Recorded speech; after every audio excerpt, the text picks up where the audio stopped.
ସେମାନେ ଲୋକଙ୍କୁ କିଛି କିଛି ସମୟରେ ଅନ୍ନେସେସରି ଟେଷ୍ଟ କରେଇ ପ୍ୟାକେଜ କରେଇ ତାକୁ ହଇରାଣ ହରକତ କରୁଛନ୍ତି।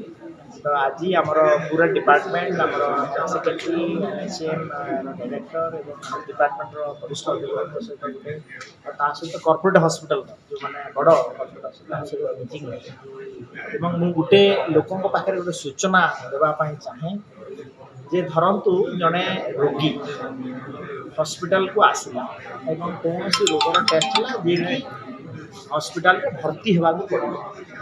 ତ ତାର 3 ଦିନ ପୂର୍ବରୁ ଭର୍ତ୍ତି ପୂର୍ବରୁ ଯାହା ଟେଷ୍ଟ ହେବ ସେଟା ପ୍ୟାକେଜରେ ଇନକ୍ଲୁଡ୍ ଅଛି ଏବଂ ସେ ପଇସା ପ୍ୟାକେଜରେ ବହନ କରାଯିବ ସେଇ ଟ୍ରିଟମେଣ୍ଟର ପ୍ୟାକେଜ ଏବଂ ଏଇ ଆୱାରନେସଟା ଲୋକଙ୍କ ପାଖରେ ମଧ୍ୟ ରହିବା କଥା। এই কথা ଆମେ କ୍ଲିଅର କଟ୍ ଭାବରେ ହସ୍ପିଟାଲ ଯେଉଁମାନେ କର୍ପୋରେଟ୍ ହସ୍ପିଟାଲର ଆସିଥିଲେ ଅଥରିଟି ତାଙ୍କୁ କ୍ଲିଅର କଟ୍ ବୁଝେଇଛୁ ଏବଂ ତାଙ୍କୁ ପୁରା ଷ୍ଟ୍ରିକ୍ଟଲି କୁହାହେଇଛି ଯେ ଯେଉଁ ଆମର ଜନସାଧାରଣକୁ ସମାନ ଭଲ ବ୍ୟବହାର ଦେବେ, ଭଲ ତାଙ୍କୁ ଆତିଥ୍ୟ ଦେବେ, ଗୋଟିଏ ଉତ୍ତମ ଚିକିତ୍ସା ଦେବେ, ଆଉ ଗୋଟିଏ ଯେଉଁ ସୂଚନା କେନ୍ଦ୍ର ହେଲ୍ପ ଡେସ୍କ ପ୍ରାଇଭେଟ୍ ହସ୍ପିଟାଲ ଯେଉଁଠି ଅଛି ମେ ଆଇ ହେଲ୍ପ ୟୁ ଯେମିତି ଲେଖା ହେଇଥିବ ତାହା ମଧ୍ୟ କରିବେ ଏବଂ ଏଇ ଯେଉଁ ପ୍ୟାକେଜରୁ ନଥାଇ ଟେଷ୍ଟ କରିକି ଯେଉଁ ଏଇ ଭ୍ରମ ଧାରଣାରୁ ରହିବେ ଏବଂ ଯେଉଁମାନେ ଯେଉଁ କଥା କହିଥିଲି ଯେ ଯେଉଁ ଟ୍ରିଟମେଣ୍ଟ ପେସେଣ୍ଟ ନେବା ପାଇଁ ଆଇବେ ତାଙ୍କର ଯେଉଁ 3 ଦିନ ପୂର୍ବରୁ ଯାହା ବି ଟେଷ୍ଟ ହେବ ପ୍ୟାକେଜ ସେଇଥିପାଇଁ ତାଙ୍କୁ ଆଜି ତାଗିଦ କରାହେଲା। ଆପଣ ମାଧ୍ୟମରୁ ଗଣମାଧ୍ୟମରୁ ଏଇ ଖବର ଆସିଲା, ସୋସିଆଲ ମିଡ଼ିଆର ଖବର ଆସିଲା, ଆମେ ତାଗିଦ କରିଛୁ ସେଇଟା ଅଲରେଡ଼ି ପ୍ୟାକେଜରେ ଅଛି କରିବେ। ନିଶ୍ଚିତ ଭାବରେ ଆମର ଟିମ୍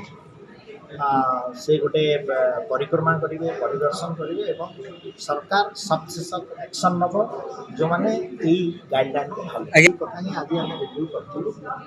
କ୍ଲିୟର କଟ୍ କୁହାହେଇଛି ସେଭଳିଆ ଆଲିଗେସନ୍ ଆସିଲେ ଏବଂ ଆମର ତା ପୂର୍ବରୁ ମଧ୍ୟ ସେମାନେ ହେଲ୍ପ ଡେସ୍କ କଲେ କି ନାହିଁ ଇଏ ତାପରେ ଇନ୍ସପେକ୍ସନ୍ ହେବ। ଆଉ ଆମର ଯେଉଁ ଆୟୁଷ୍ମାନ ଭାରତ KY ସ୍କିମ୍ ବିଷୟରେ ଡିସ୍କସନ୍ ହେଲା। ଆମର ହସ୍ପିଟାଲ MSM ହସ୍ପିଟାଲରେ ବହୁ ସବୁ ପ୍ରକାର ପେସେଣ୍ଟ ଆସୁଛନ୍ତି, ଚିକିତ୍ସା ହେଉଛନ୍ତି, ସ୍କିମ୍ରେ ହିଁ ଚିକିତ୍ସା ହେଉଛନ୍ତି ଏବଂ ଭଲ ହେଇକି ବହୁତ ପରିମାଣରେ ପେସେଣ୍ଟମାନେ ଭଲ ହେଇ ଘରକୁ ଯାଉଛନ୍ତି। ସୋ ଏଇଟା ବେସିକାଲି ସ୍କିମ୍ଟା କେମିତି ଚାଲିଛି କ'ଣ ଆଉ ବୋଟଲନେକ୍ସ ଅଛି ଫିଡ଼ବ୍ୟାକ୍ କ'ଣ, ହସ୍ପିଟାଲର ଫିଡ଼ବ୍ୟାକ୍ କ'ଣ, ଆଉ କେମିତି ଆକୁ ଆହୁରି ଭାଇବ୍ରାଣ୍ଟ କରିହେବ, କେମିତି ପେସେଣ୍ଟମାନଙ୍କୁ ଆହୁରି ଭଲ ଟ୍ରିଟମେଣ୍ଟ ଦେଇହେବ ସେଇ ବିଷୟରେ ହିଁ ଆଲୋଚନା ଥିଲା। ଆଲୋଚନା ତ ବହୁତ ବିଷୟରେ ଆଲୋଚନା ହେଲା।